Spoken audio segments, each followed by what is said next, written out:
Efesios capítulo 2, versículo 10, en el que tenemos nuestra reflexión para hoy, y lo hacemos con el tema que hemos visto ya, el nuevo nacimiento.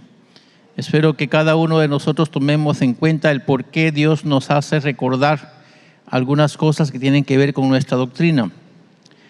Seguramente algunos de los que estamos aquí tenemos que hacernos una evaluación personal para que de alguna forma respondamos al llamado de Dios o a la voz de Dios. Pues no se trata de formar parte de una congregación solamente, se trata de formar parte de los que van a estar con el Señor en aquel día. De eso se trata. Si fuera asunto de tener una corporación en la tierra, pues habrán varias dinámicas que tengamos que implementar para atraer gente, porque nos conviene. Pero no se trata de tener gente aquí nada más. Se trata de que la gente que viene aquí esté ensayando para estar con Dios un día. De eso se trata, por eso el Señor nos tiene aquí. Así que vamos a hablar un poquito, y el texto que tenemos allí hay unas palabras clave que vale la pena que las tomemos en cuenta. Ahí dice el texto: porque somos hechura suya. Diga conmigo: somos hechura suya, creados en Cristo Jesús para buenas obras. De seguro que Dios las preparó de antemano para que anduviésemos en ellas. Y de eso trata el texto de hoy. Pero vea usted lo importante de lo que está subrayado cuando dice que somos hechura suya, creados en Cristo Jesús para buenas obras. O sea que si fuimos creados en Cristo, es para que lo que hagamos sea diferente a lo que hacíamos. De hecho, Dios ya preparó de antemano la forma de vida que deberíamos tener los creyentes, y entonces tenemos que intentar someternos a su voluntad para que Él obre en nosotros, como dice Pablo, tanto el querer como el hacer por su buena voluntad. Y podamos decir con certeza: ya no vivo yo, mas Cristo vive en mí. Aquí tenemos entonces el texto que nos está ocupando, y algo que me llamó la atención para hacer un poquito de análisis sobre el texto es el contexto para el texto o para el versículo que tenemos. Es que en los versículos principales dice Pablo que Él os dio vida a vosotros cuando estabais muertos en vuestros delitos y pecados. Eso dice Pablo, es lo que le antecede al texto. Él os dio vida a vosotros cuando estabais muertos en delitos o en vuestros delitos y pecados, en los cuales anduvisteis en otro tiempo, siguiendo la corriente de este mundo, conforme al príncipe de la potestad del aire, el espíritu que ahora opera en los hijos de desobediencia, entre los cuales también todos vosotros o todos nosotros anduvimos en otro tiempo en los deseos de nuestra carne, haciendo la voluntad de la carne y de los pensamientos. Y vea qué tremendo lo que me llamó la atención de este pasaje, porque dice, léalo conmigo por favor: éramos por naturaleza hijos de ira, lo mismo que los demás. O sea, a causa de estar muertos en delitos y pecados y andar en los deseos de la carne y en los pensamientos vanidosos, éramos por naturaleza hijos de ira. O sea que estábamos sujetos a la sentencia de destrucción. Todos pecaron y están destituidos de la gloria de Dios. O sea, en pecado el hombre está alejado de la voluntad y de la bondad de Dios, y está propenso a ser destruido por la ira de Dios. Entonces Pablo dice: en esa condición ustedes estaban muertos, se estaban desarraigados, estaban desesperanzados. Y aquí viene entonces lo que Pablo nos está enseñando. Pero Dios, que es rico en misericordia, por su gran amor con que nos amó, aún estando nosotros muertos en pecados, nos dio vida juntamente con Cristo, y juntamente con Él nos resucitó. Y aquí viene la expresión del nuevo nacimiento, o sea, nos volvió a dar vida. Estábamos muertos, pero en Cristo, el sacrificio de Cristo, el sufrimiento de Cristo, la expiación que Él operó en la cruz, eso nos permitió a nosotros resurgir a la vida. Y asimismo nos hizo sentar en los lugares celestiales con Cristo Jesús, para mostrar en los siglos venideros las abundantes riquezas de su gracia en su bondad para con nosotros en Cristo Jesús. El versículo 8 dice que por gracia sois salvos por medio de la fe. Y esto no de vosotros, pues es don de Dios, no por obras, para que nadie se gloríe. Y aquí tenemos un poquito de trabajo, porque cuando hablamos de la regeneración, cuando hablamos de la justificación y cuando hablamos del nuevo nacimiento, para eso no hay obra alguna o no hay mérito alguno que el hombre pueda cumplir para hacer algo por sí mismo. Ningún ser humano por sí mismo podrá hacer nada para mejorar su calidad de vida ante Dios. Ninguno. No puede por sí mismo. Jesús lo declaró y dijo: ustedes separados de mí, nada pueden hacer. O sea que sin Cristo el ser humano está fracasado. Y no hay mérito alguno que él pueda alcanzar. No hay bondad alguna que el hombre pueda hacer con la que pueda ganarse el favor de Dios. Ninguna. Entonces tenemos que entender que en el favor que Dios quiso dar al ser humano, por la gracia que implantó al crearlo, quiso también buscarlo a pesar de que se había extraviado. Por el valor que el ser humano representa para él, por la gracia que él implantó desde que lo creó, entonces lo busca. No importa que esté fracasado, porque él no ve a alguien fracasado, ve a alguien con oportunidad de restaurarse.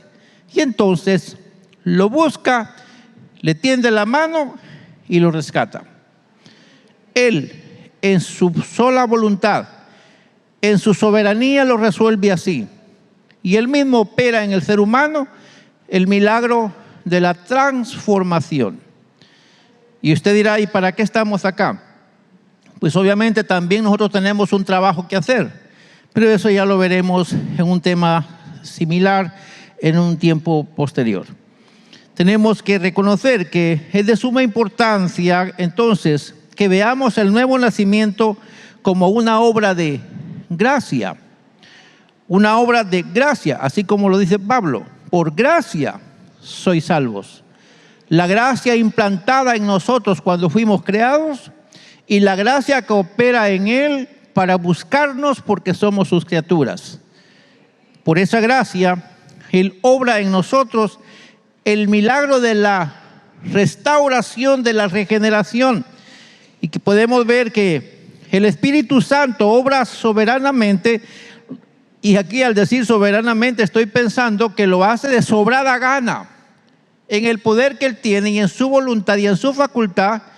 Él, sin motivación de parte de nosotros, a más allá del amor que Él nos tiene a nosotros y la gracia que Él ve en nosotros para restaurarnos, entonces el Espíritu Santo obra en el creyente, regenerándolo para darle un lugar especial. Y aquí también vemos entonces que, viéndolo desde esa manera, tendremos que verlo como un privilegio dado a los creyentes. Una obra de gracia de parte de Dios, pero también un privilegio que nosotros asumimos cuando Él nos ve con ojos de misericordia para hacernos un favor. Antes de aniquilarnos, antes de destruirnos, lo que Él hace es tendernos la mano para darnos de nuevo una oportunidad. Y eso para nosotros se constituye en un privilegio. ¿Por qué privilegio? Porque de acuerdo a la postura de Pablo, nosotros no teníamos derecho, estábamos desahuciados, estábamos separados por completo, destituidos de la gloria de Dios. Pero Él quiso darnos el privilegio de nuevo para que aquel que, conociendo esa oportunidad y ese privilegio, lo toma, recibe el favor de la restauración, de la reconciliación o la regeneración o el nuevo nacimiento, como usted quiera llamarlo. Así que, mis hermanos, tenemos que entender que este privilegio dado a los creyentes es por su gracia. Y aquí podemos ver el Espíritu implanta, póngale atención a esto, el Espíritu de Dios implanta vida en el creyente. Estaba muerto, pero ahora insufla vida en el creyente. Y de esa manera el creyente puede ser motivado para levantarse, como lo hizo el hijo pródigo. Me levantaré e iré a mi padre y le diré: he pecado contra el cielo y contra ti, ya no soy digno. Ponga cuidado a las palabras del hijo pródigo, le dice: ya no soy digno de ser llamado tu hijo, pero por lo menos hazme como uno de tus trabajadores. Y aquí el Espíritu operando en el creyente, porque si usted de alguna manera pone sus ojos en Cristo, es porque hay una fuente atrás de usted que le está induciendo, que lo está seduciendo, que lo está conquistando o que lo está dirigiendo al conocimiento de Cristo. Y de esta cuenta el creyente es posicionado para conocer en primer lugar, conocer. Segundo, seguir. Y tercero, amar al Redentor. No puede pasar todo eso en mí a no ser que el Espíritu Santo opere en mí, porque por mi naturaleza caída yo quiero desenfrenarme en cosas que tienen que ver con la carne. Sin embargo, cuando viene el Espíritu y opera en mí, entonces surge un cambio de dirección, un cambio de acción, y antes de dejar de atender el llamado, mejor lo atiendo y empiezo a conocer de cerca a Jesús, y luego comienzo a seguirlo y termino amándolo. ¿Y cómo no voy a amar a aquel que me ama tanto? ¿Y cómo no voy a seguir a aquel que me desea el bien? ¿Y cómo no voy a tratar de servir para siempre a aquel que he conocido, que en él no hay mudanza ni sombra de variación? Si él promete algo, lo cumple. Pero eso tiene que ver con el encuentro que el ser humano en sí asuma cuando oye la voz de Dios. Y ahí tenemos que hacer un trabajo nosotros de una reparación y tomar en cuenta realmente qué es lo que pasó en nosotros. Porque si a pesar de las luchas y las pruebas, a pesar de los problemas que nos vienen al día a día, todavía tenemos la esperanza puesta en el Jesús que se predica, y todavía creemos en las promesas suyas, le seguimos y le amamos a pesar de todo eso, sin caída, aunque hayamos tenido resbalones. Pero si estamos ahí en el camino todavía, seguramente en nosotros pasó algo, y es el milagro de la regeneración. Algunos no lo han logrado. Entran a la masa y luego se deshacen de la masa. ¿Por qué? Porque no entró el Evangelio a ellos. No sufrieron la experiencia de la transformación. Por lo tanto, no habiendo sido convertidos al Evangelio, no tienen ninguna razón ni sentimiento para apartarse del Evangelio. Dije hace poco que alguien que entra y sale de la iglesia sin sentir remordimiento por la causa del Señor, es probable que nunca había entrado en la gracia. Simplemente estuvo en el grupo, estuvo en la masa, pero no había entrado el Evangelio a él.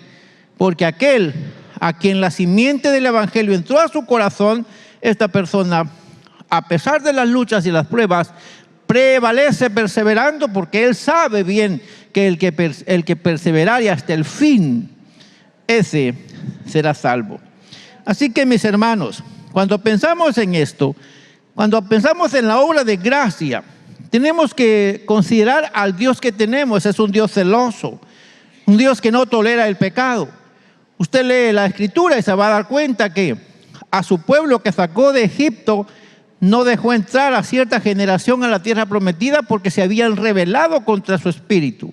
Así que uno a uno se fueron quedando dispersos en el desierto. Es un Dios celoso, un Dios que en su ira no hay quien pueda soportar el calor de su fuego.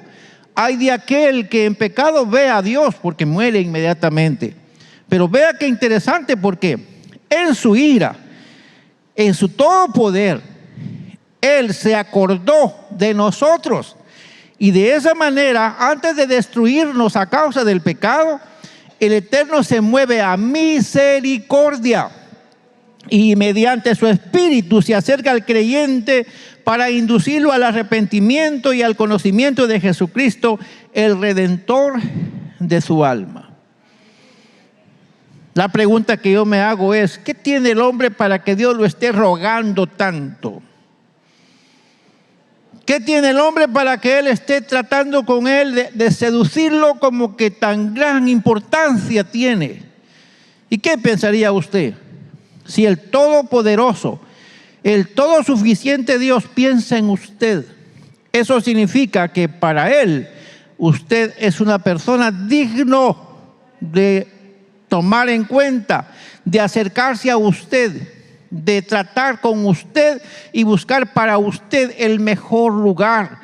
Y para dar el mejor lugar necesita hacer en usted una obra regeneradora, porque en la naturaleza pecaminosa no podemos ninguno de nosotros ver a Dios.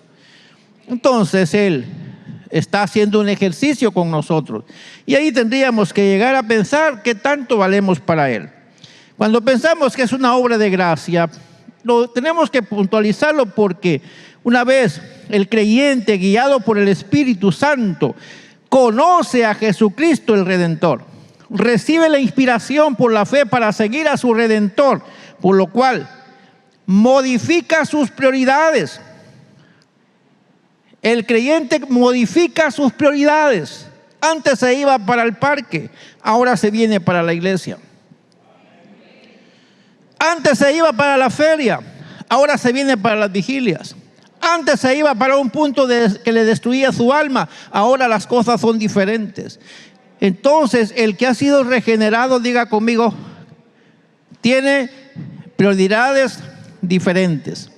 O sea que cuando hay nuevo nacimiento, las prioridades en el ser humano son modificadas. Ya no son las prioridades que antes tenía. Mis prioridades ahora son otras. No oraba antes, ahora oramos. No leíamos la Biblia, ahora lo hacemos. No hacíamos ayuno, ahora lo hacemos. O sea, las prioridades de la persona regenerada son notables. Y ahí tendremos que ir tomando conclusiones. Si alguien conoció a Cristo, si alguien recibió a Cristo, si alguien sigue a Cristo, entonces sus prioridades van a ser modificadas. Y el creyente lo sabe. El ser humano que es convertido al Evangelio se da cuenta que sus prioridades han cambiado. Y aquí tengo una pena con muchos de ustedes. Y se los digo de esa manera sin temor a ofenderlos. Y espero que no se ofendan. Pero veo que algunos de nosotros tenemos muy pocas prioridades cuando se trata de hacer las cosas que Dios pide que hagamos. Ponemos las cosas que Dios nos pide en segundo grado.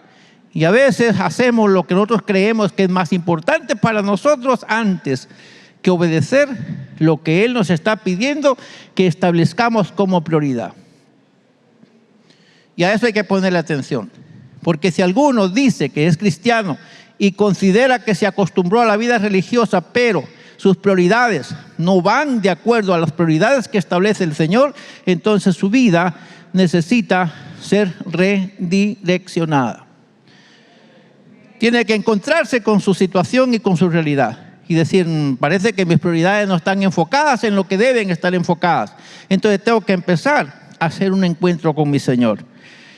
Cuando pensamos en la obra de gracia para el nuevo nacimiento, lo hacemos porque una vez el creyente, habiendo sido ayudado por Jesucristo, su Redentor, y beneficiado por Él, es inspirado por el Espíritu de Dios a amar a su Redentor, hasta que llegue el momento de partir a la eternidad, o sea que la venida de Cristo se dé. Son dos eventos que espera un creyente regenerado. Espera la muerte y está preparado siempre, porque no sabe en qué momento va a llegar. Por lo tanto, se aparta del pecado por lo que valga, porque él sabe que en cualquier momento puede morir. ¿Y qué será de él si se va en pecado? Así que se aparta del pecado. Está esperando al Señor y dice, puede ser que me muera antes o venga Cristo. Así que el creyente está pendiente, como aquel que está con su maleta ahí hecha porque va a viajar a los otros estados.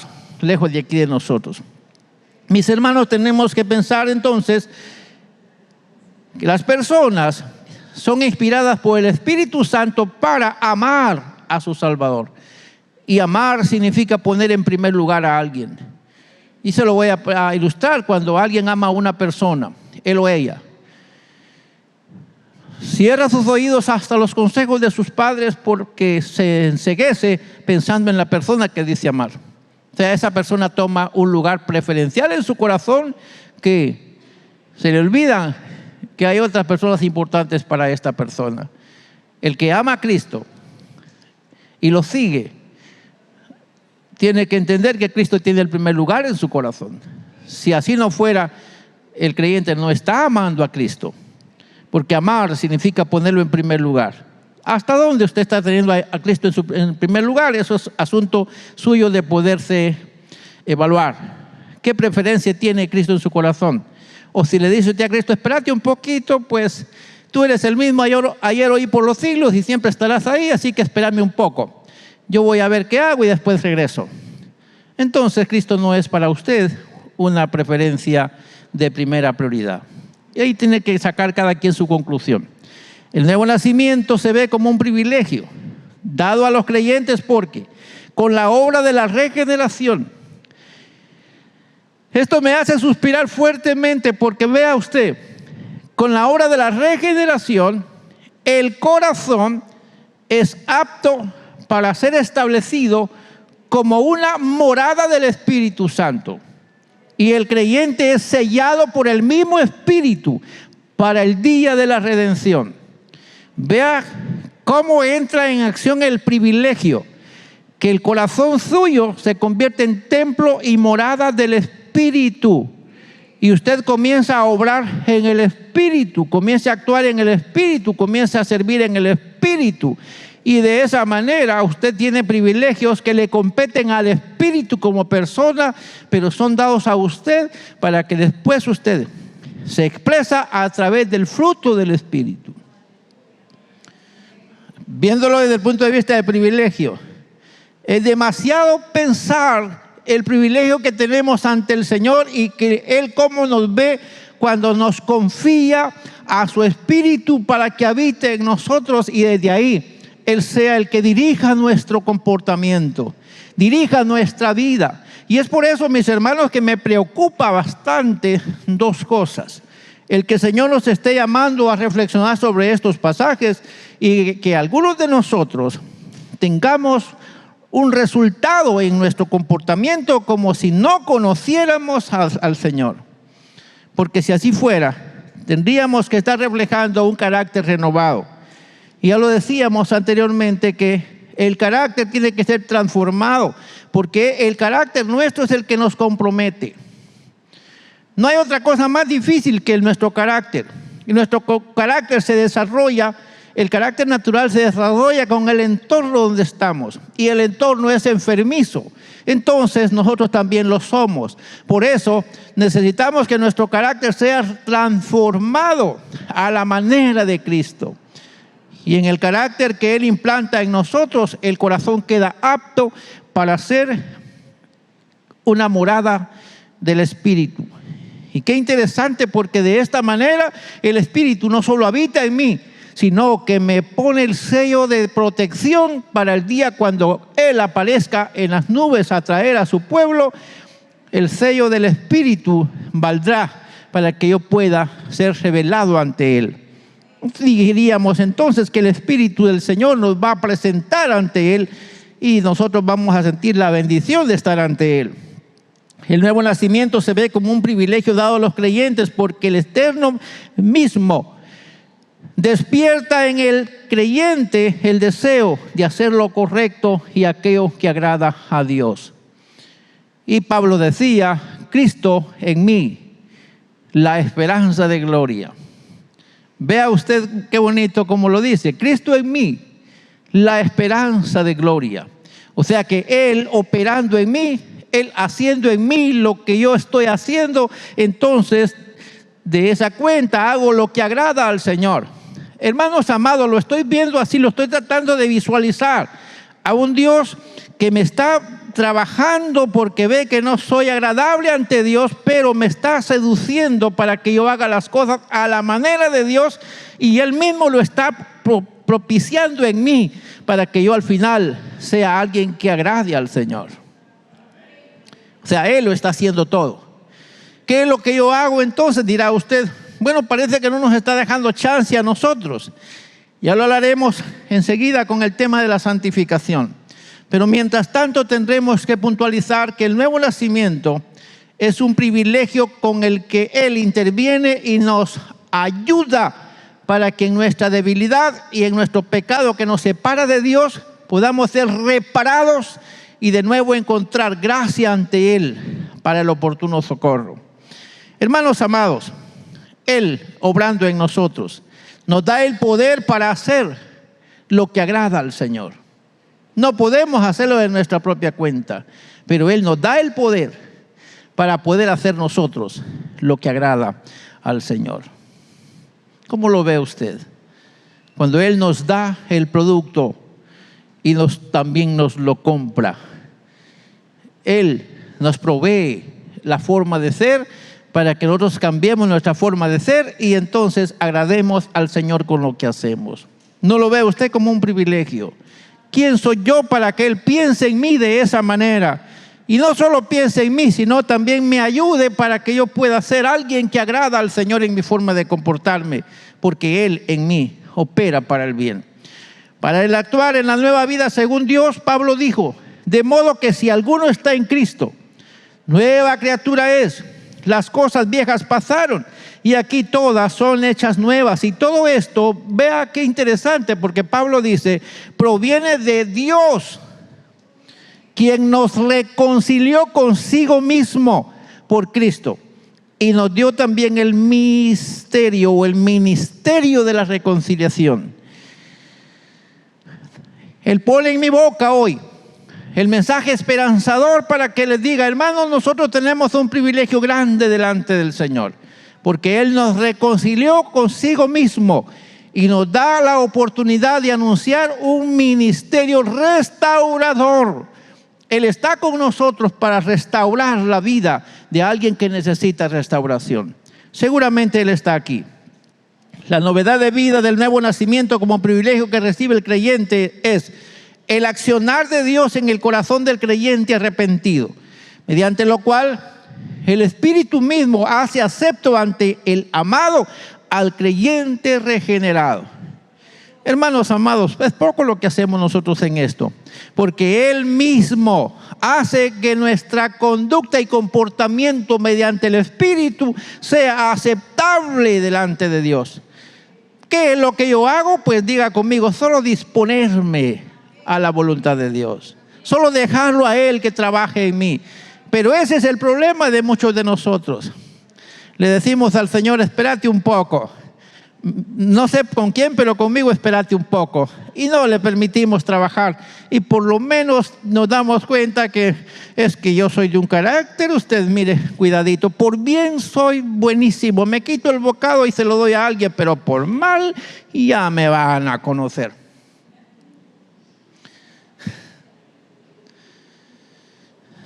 ¿Qué esperanza hay en un cristiano así? Por bien soy bueno. Le doy mi casa si quiere. Pero por mal ya se va a dar cuenta quién soy. Y ahí creo que hay un poquito de problema en nosotros. Así que mis hermanos, claro que el accionar humano para apartarse para Dios, el Eterno, toma cuenta ante Dios. Dios lo toma en cuenta. Sin embargo, tenemos que reconocer que aunque esto es fundamental para el obrar de Dios en el creyente, también tendremos que entender que cuenta en primer lugar la voluntad y disposición de Él para santificar para Él al creyente que se ha separado para Él. Si yo he resuelto decir, sí Señor, aquí estoy, ¿para qué me quieres? Entonces Él comienza a trabajar en mí, pero tiene que encontrarse esa disposición, que es la que tendremos que entregar hoy. Y ahora, por supuesto, no solo hoy, sino siempre. Es de vital importancia vernos privilegiados con el hecho de que el Todopoderoso, eterno y celoso Dios en su benevolencia acepte al pecador arrepentido, así como viene, todo hecho una lata como viene del pecado, todo averillado como viene del pecado, pero Él lo acepta tal como viene. Y eso me estremeció cuando estaba sintiendo del Señor eso. Él no le anda averiguando en qué desarmó su vida. Él no le anda averiguando eso. Él lo que le dice: mi hijo, a tiempo llegaste. Porque para Él nunca es tarde. Para Él siempre es a tiempo. No importa que llegue al ponerse el sol y que la vida sea en los últimos días que le entregue al Señor. No importa. Él le dice: te estaba esperando y al fin llegaste. Sin importar la condición en que llega, Él a partir de ahí comienza a trabajar en el corazón arrepentido. Esa parte me encanta de Dios, porque antes de restregarme que yo le estoy dando la sobra de mi vida, Él me dice: no importa, la tarde te agarró un poco, pero no importa, yo todavía estoy a tiempo de poder obrar en ti para transportarte al reino de la luz. Y de esa cuenta, tu tiempo pasado no cuenta para mí, porque ahora eres nueva criatura. En esto no hay obras meritorias humanas. Porque ¿cómo vamos a pagar nosotros la reparación de todo ese daño que nos provocamos a nosotros mismos? Pero Él no se va a poner a pensar cómo pagar nosotros todo eso que desperdiciamos y destruimos, sino lo que Él va a hacer es darme un nuevo corazón. Amén. Vea que esto es interesante, porque al no haber obras meritorias, el hombre por su pecado necesitaba entender y reconocer que merecía morir, y es más, estaba muerto en sus delitos y pecados. Y yo estoy recordando a un hermano mío que predicaba y casi siempre lo oía que decía: hermano, yo me veo, cuando yo me veo en las manos del Señor, dice él, yo me miraba en un basurero, pero aquellos basureros que tienen residuos de un montón de cositas de la cocina que jalan hasta gusanos. Y él dice: yo me veo hasta allá abajo, en el fondo de ese bote, dice él. Pero el Señor viene y no anduvo con escrúpulos, dice el hermano, y metió sus manitas a aquello que era asqueroso, porque Él sabía que allá abajo había algo que tenía precio para Él. Metió sus manos, me sacó de esa desgracia, comenzó a purificarme y luego me hizo su servidor. Hermanos amados, cuando visualizamos la cosa como Él la hace, entonces de verdad nace en nosotros una gratitud para aquel que nos ama tanto. Y es entonces cuando empezamos a sentir amor por Él y valorarlo y seguirlo hasta que la muerte venga por nosotros. Así que aunque el hombre merecía morir por su pecado, sin embargo, diga conmigo: sobreabundó la gracia. Sobreabundó la gracia divina para el creyente, y de esa cuenta recibió el privilegio de vida nueva. Porque en su beneplácito el Eterno esperaba, o que opera el bien, quería darle al creyente arrepentido un lugar preferencial, nueva vida en Cristo. Así que, mis hermanos, tenemos que pensar en algunos beneficios que resultan de acá. Es en este accionar del Eterno que tenemos que ver que el creyente recibe beneficios. Si los podemos entender, y cuando el creyente se encuentra de verdad con Él, entonces se activan esos beneficios. Y en primer lugar, hay un cambio de perspectiva para ver a Dios. Hay un cambio de perspectiva para ver a Dios. Ya no se ve a Dios, a un Dios severo castigando al pecador. Ahora se ve a un Padre de bien que busca beneficiar al pecador cuando se arrepiente. Ya no vemos a un Dios que quiere llevar a la gente al infierno. Ahora lo vemos a un Padre amoroso rescatando al pecador del infierno. Cambia la perspectiva. Ya no veo al Dios justiciero y aquel Dios que mataba y destruía a los que pecaban. Ahora vemos al Dios que nos ama tanto y que nos brindó su mano cuando más lo esperábamos. Es interesante, mis hermanos, un padre, ya no se ve a un Dios que está castigando, ahora se ve a un Padre de bien buscando redimir a sus criaturas. No se ve a un Dios distante e indiferente ante la necesidad humana. Ahora se ve a un Dios interactuando con el creyente mediante su espíritu. Ya no es un Dios distante, ahora es un Dios relacional. Empieza a verse a un Dios diferente. Podemos llamarlo por Padre y podemos decir, Señor, ayúdame, y Él va a venir a ayudarnos, porque ahora vemos al Señor de otra manera. El creyente regenerado puede decir con certeza, quiero que lo grite conmigo, ya no vivo yo, Cristo vive en mí. Y ahora puedo decir, para mí el vivir es Cristo. Estaba muerto, pero ahora he revivido, para la gloria de su nombre. El padre del hijo pródigo, por lo general, ustedes saben esa historia. ¿Y qué dijo cuando su hijo volvió a casa? Mi hijo, muerto era. ¿Pero qué dijo? Pero has resucitado, has revivido, lo hemos encontrado. Hagamos fiesta por este hijo que ha vuelto a casa. Hermanos amados, tenemos que entender que cuando el hombre se encuentra de verdad con Jesucristo y es renovado, la perspectiva de la vida le cambia. Ya no ve a un Dios malo, ahora ve a un Padre bueno. Y espero que usted esté encontrando en Dios esa calidad de Padre. En este accionar del Eterno se tiene una renovación de la esperanza. En el cuadro ilustrativo del hijo pródigo, él iba diciendo, hazme por lo menos como uno de tus trabajadores. Pero su padre le dijo, no eres uno de mis trabajadores, eres mi único hijo. El que se me había perdido ahora lo he encontrado. Y aunque él tenía otro en casa, pero para él el que estaba en casa no estaba tan importante en ese momento. En ese momento estaba bien importante el que estaba volviendo a casa. Se restaura la esperanza. Diga conmigo, en Dios se restaura la esperanza. Me bendice pensarlo así. En este accionar del Eterno se tiene una nueva manera de decir las cosas. Hablamos del milagro del amor. Ahora decimos, gracias al amor que Él tiene para nosotros, ahora soy lo que soy. En nuestra boca hay alabanza a nuestro Redentor. Ahora, a cambio de hablar de las desgracias de la vida, ahora hablamos de vida abundante. Amén. Cambió todo. Nuestra forma de hablar cambió.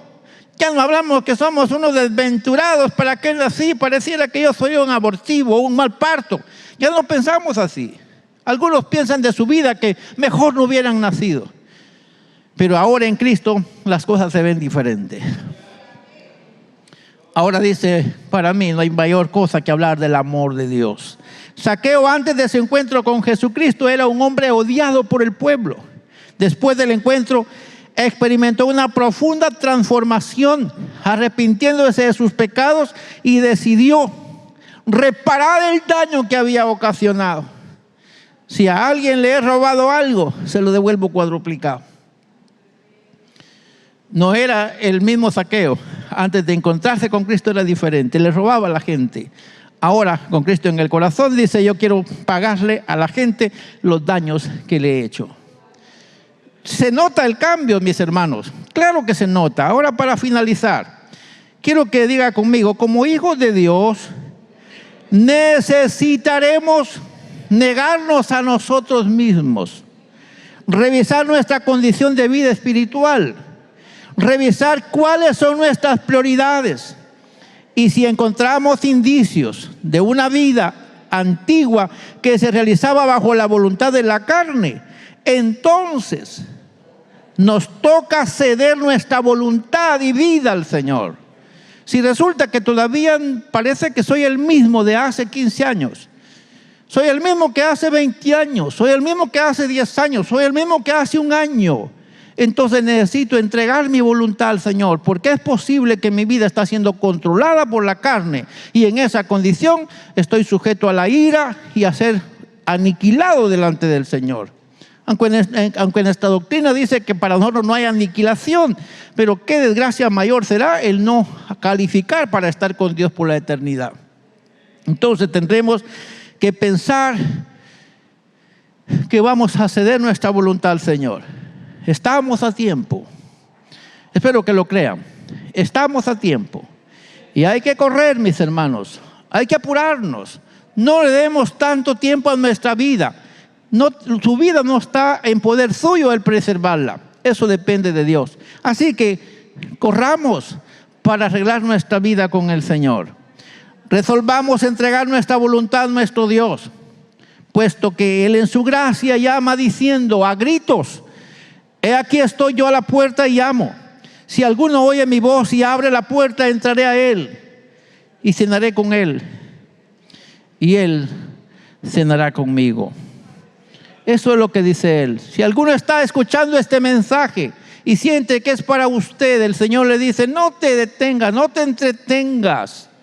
Si alguno oye mi voz, he aquí yo estoy a la puerta y llamo. Si alguno oye mi voz y abre la puerta, entraré a él y cenaré con él y él conmigo. Quiero que vea a este Dios muy caballeroso. Él no va a empujar la puerta. Es usted que la tiene que empujar. Él no va a obligar su voluntad. Es usted que tiene que doblegar su voluntad ante Él.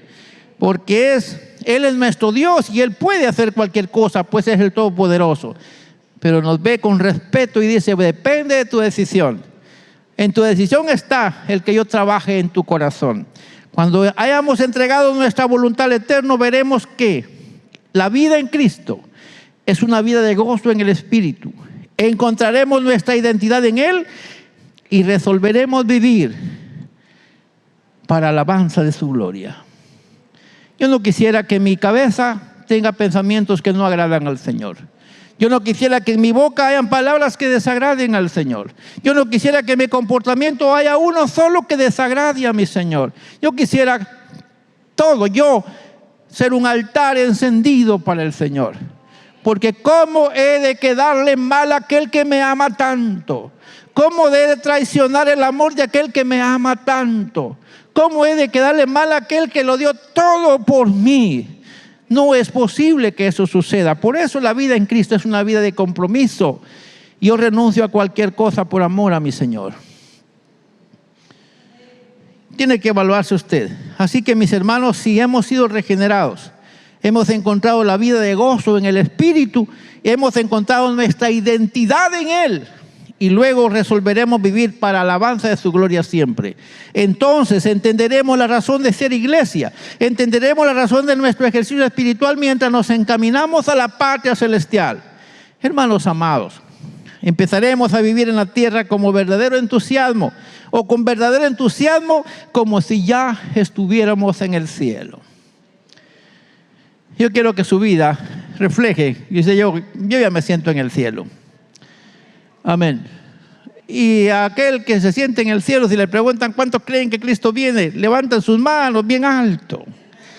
¿Verdad que sí? ¿Cuántos creen que Cristo va a venir por su iglesia? Levanten su mano. Gloria a Dios por esa fe que tenemos, por confesarlo. Pero aquí viene la segunda pregunta que nos estremece. ¿Y cuántos están listos para irse con Él si hoy fuera ese momento? Eso de ahí, el amén ya no es igual. Ahí cambian las cosas. Y algunos empiezan a levantar su mano como aquellos que son aquellas palanganas que se levantan a través de un hidráulico. Más despacio para arriba. Hermanos en el Señor, tendremos que tener la presteza de esperar al Señor como si ya estuviéramos en el cielo. Amén. En el cielo no hay otra cosa que no sea alabanza a nuestro Dios. Así que si damos el gran paso, entregando nuestra voluntad entera a Él, diga conmigo, seguramente Él operará una entera consagración en nosotros. Él quiere hacerlo, depende de nosotros. Así que el nuevo nacimiento no tiene que ver tanto mi trabajo a más allá de entregar mi voluntad entera. Y Él hace la obra. ¿Qué esperamos para que nuestra vida sea diferente? Pues no nos resistamos a entregar nuestro corazón a Él. Porque una vez no lo hagamos y usted dirá, pero pastor, yo soy evangélico hace tantos años.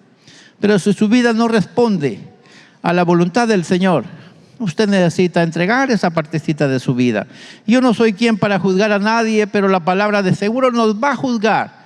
Y es más, con eso termino. En el día cuando Él venga, este mensaje que yo estoy predicándole a usted hoy, si usted no lo aprovechó, este mensaje va a ser un acusamiento para usted mismo. Le va a decir, ¿lo escuchaste? ¿Lo escuchaste una vez? ¿Lo escuchaste 2 veces? ¿Lo escuchaste 3 veces? ¿Qué te impidió cambiar? Y eso va a servir de problema. No piense que este mensaje se va a caer en el olvido.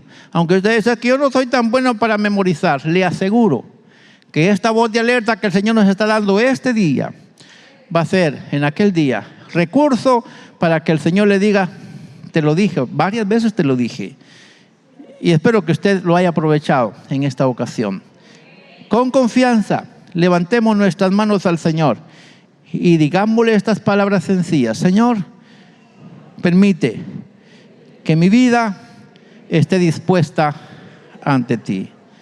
No permitas que mi carne me domine, porque mi carne siempre me lleva a la destrucción, pero tu espíritu me lleva a la bendición.